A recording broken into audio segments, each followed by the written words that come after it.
Facebook এবং YouTube এবং টিকটকের মধ্যে ভাইরাল একজন আছে যার নাম হলো ওমর। তার কথাগুলো যুবকেরা ফলো করে এবং শেয়ারও দেয়, কপি লিঙ্ক করে করে ফর ইউর মধ্যে নিয়ে যায়, ভাইরাল করে দেয়। আমি গতকালকে তার একটা ভিডিও দেখলাম, তার মায়ের নামে সে কেমন এটা আমি জানি না, তবে এই ভিডিও দেখার পরে আমি দেখলাম যে মা পাগল ছেলেটা চোখের পানি ফেলায় মায়ের জন্য কান্দে। নেপালের পাহাড়ের সামনে দাঁড়াইয়া বলতেছে, আমার মা দুনিয়ার মধ্যে আমার সবচেয়ে বড় আপন। আমার মায়ের বিরুদ্ধে কথা বললে আমি কোনো আইনও মানি না, কাউরে আমি চিনি না, কারণ মায়ের মতো আপন আমার দুনিয়ার মধ্যে কেউ হতে পারে না। সে বলতে লাগলো, ছোটবেলায় আমার বাবায় দুনিয়া থেকে বিদায় নিয়ে চলে গেল, যখন আমার বাবা নাই, আমার মা ছাড়াই পৃথিবীতে আমার আপন যখন কেউ নাই। আমার মায়ে গার্মেন্টসে চাকরি করে করে করে করে কোনো রকম জিন্দেগি চালাইয়া আমারে ফালাইয়া যায় নাই, বরং পরিশ্রম করে করে আমার মা স্কুলের মধ্যে আমারে পড়াইল। আজকে আমি অনেক মশহুর হয়ে গেলাম, প্রসিদ্ধ হয়ে গেলাম, সবাই আমারে চিনে, তবে আমি মায়েরে ভুলতে পারি না। নেপালের পাহাড়ের সামনে দাঁড়াইয়া বলতে লাগলো, মা জীবনে কোনোদিন আপনারে আই লাভ ইউ মা বলা হয় নাই, আমি আপনারে ভালোবাসি, আমি আপনারে পছন্দ করি এটা বলা হয় নাই। এই যে যুবকরা যারা আছে এরা তাদের প্রেমিকারে জীবনে কতবার আই লাভ ইউ বলে, নিজের ওয়াইফের বারবার বলতে পারে, একটু বলো না রে বাপ, কয়দিন তুমি মায়ের দরবারে গিয়া বললা, মা গো তোমারে ভালোবাসি, আমি তোমারে পছন্দ করি, আমি তোমারে মোহাব্বত করি, তুমি ছাড়া এই দুনিয়ার মধ্যে আপন আমার কেউ নাই।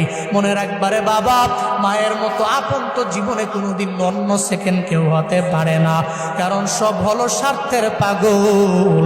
আর যা মা যে ভালোবাসা দেয় ওটার মধ্যে বিন্দু মাত্র পরিমাণ স্বার্থ নাই। চিল্লা বলো ঠিক কিনা? ওমর নামক ওই ছেলেটা বলতে লাগলো, এরপরে আমার আপন আমার নানি। আমি জানি রে, নারীরা নাতিদের বড় পছন্দ করে, বড় ভালোবাসে। নানার বাড়িতে গেলে নানি ঠান্ডা পানি দিয়া শীতের দিনে পিঠা পুলি বানা, নাতির জন্য বসে থাকে, কি পরিমাণে মায়া করে, কি মহাব্বত করে। সে বলতে লাগলো, আমার নানিও আমার জন্য এত পরিমাণে অবদান, যদি জীবনে কোনোদিন একটা হেরিয়ার গাড়ি আমি কিনতে পারি, আমার মায়েরে ওঠামো, আমার নানিরে ওঠামো। যুবকেরা তোমরা অন্যান্য বিষয়গুলো টিকটক দেখা দেখে অন্যজনরে ফলো করো, তবে এটা কেন ফলো করো না? জীবনে কোনোদিন আইফোনের জন্য, বাইকের জন্য, টাকার জন্য তুমি তোমার মায়ের মনের মধ্যে আঘাত দিতে পারো না রে বাপ, তোমার বাবার মনের মধ্যে আঘাত দিতে পারো না, কারণ এরা যদি বদদুয়া দিয়া দেয়, এদের মনের মধ্যে যদি কষ্ট ঢুইকা যায়, বুলেট মিস হয়ে যেতে পারে।